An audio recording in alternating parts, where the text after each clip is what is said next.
shall I say, bonjour.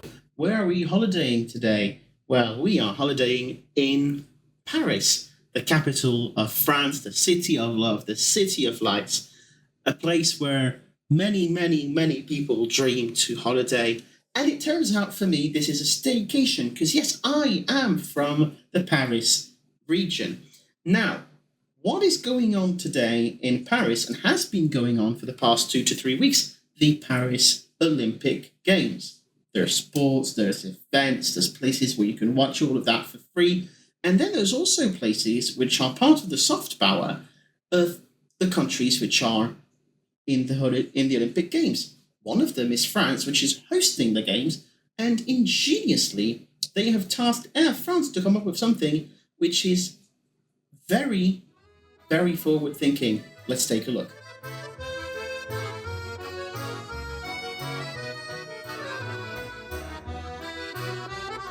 So, right by the world famous Pont de Delema, which is unfortunately where Lady Diana died,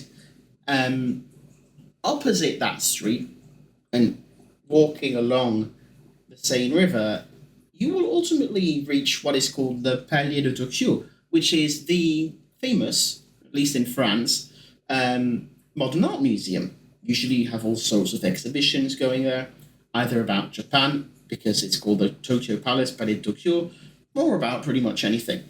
Most of the palace today is reserved for the Club 24, which is the most high-end hospitality thing for the Paris Olympics. But to the side of this, and to reach it, you'll have to go up a neat, kind of hidden away, but very Parisian style of staircase. You'll see, once you make your way towards the upper part of the Club 24, a free entrance to an Air France exhibition. Now you go in, you go through a security check, and you go up the set of stairs. That stairs is covered with a red fabric, and at the top of that is a mannequin, half a mannequin of a lady wearing that red carpet as a robe. That is a link to a nod, to the marketing campaign of a few years ago, where Air France filmed a lady dancing in the Eiffel Tower.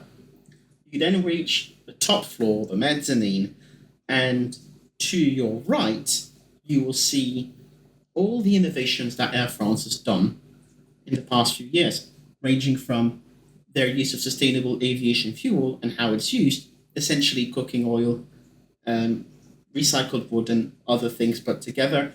You'll also see the new fleet and how this is having an impact on the carbon emissions, the A350, and then the real reason why this entire show exists is the promotion of their brand new business class made by Stelia Aerospace of the Opera seat. The idea is to make them aware of this new comfortable product. So obviously, they went full on for that, and when you enter the building, you can scan a QR code and get your chance to win a return ticket to any long-haul destinations in the long-haul business class. And that links to the reason why I was here.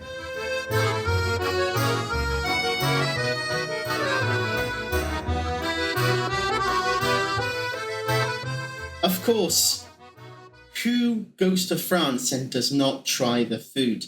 That is a huge bet made by Air France. No matter whether you're in economy class, in premium economy, in the very good business class, or the elite La Première, you will get to try France's renowned cuisine. And obviously, much like on board, the restaurant is inspired by a chef. Let's take a look at what was on the menu. So waiting for you on the seat on the table, shall I say, was the business class menu. So, because it's a business class restaurant, very unique kind of idea, actually. So when you open it up, the first thing you'll see is obviously le restaurant, which is the name of the restaurant. It literally means the restaurant in French. The first page will show you pretty much who helped making this restaurant. So the menu, like the hot food, is designed by Arnaud Lallemand, basically a 2-star Michelin chef, and the desserts were made by Nina Métayer, a award-winning pâtissière. So basically, a baker that specializes in doing desserts.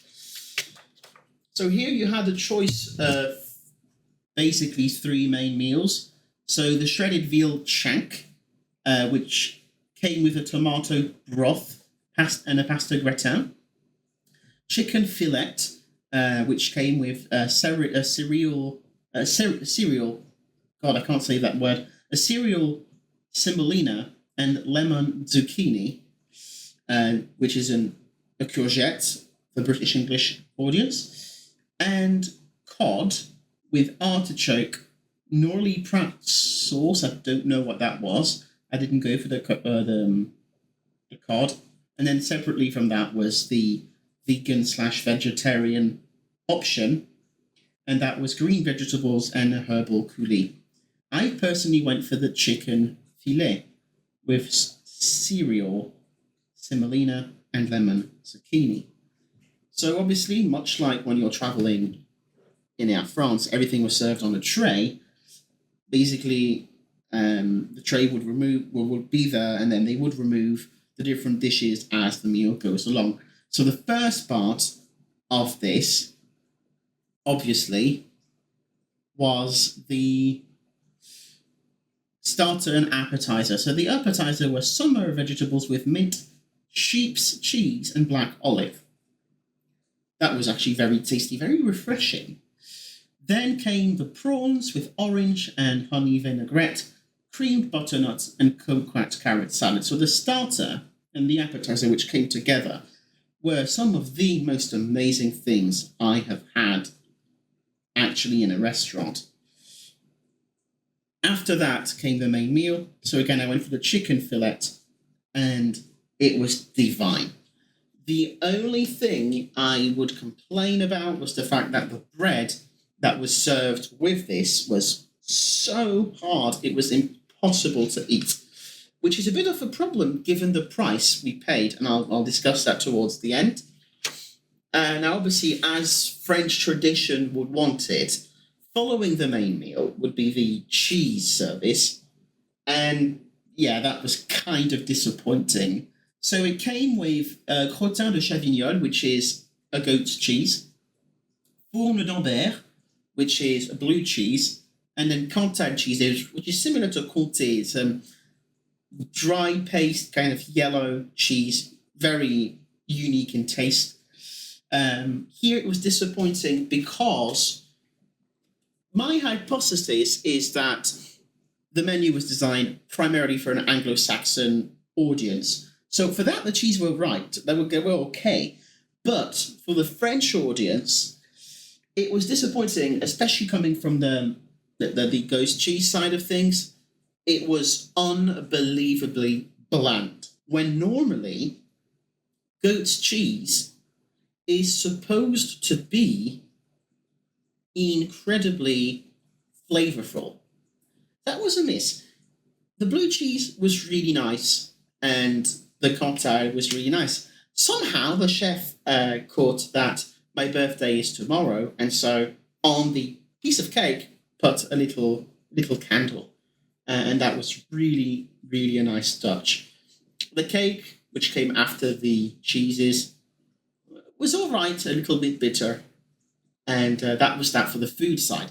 Now, with that food came drinks. Obviously, it being Air France, you had the choice between several different wines, starting off with a champagne, which was a brut champagne, so I don't know how to describe it, but really, really tasty. And then alongside our meal was a red wine, which was called the Chateau de la Soujole, and it was an incredibly light red wine, which married perfectly well with the chicken which we had. Overall, a very unique experience. And it cost us €85 per person, which is a brilliant introduction to the fine cuisine you can find on board. Do I think that €85 necessarily mean it's worth it? Like, is it worth €85? Maybe, but they would have to up their games in terms of cheese, which is a very French kind of complaint to have. Now, this will go live on the 9th of July. 9th of August, pardon me. If you are In Paris, you have until the 11th, so that's the day after tomorrow. There could be still some places left. Don't get your hopes up, but definitely visit the exhibition, which is open for all. Definitely have a walk in Paris if you are there. Feel the atmosphere, and we'll catch you on the next holiday. See ya.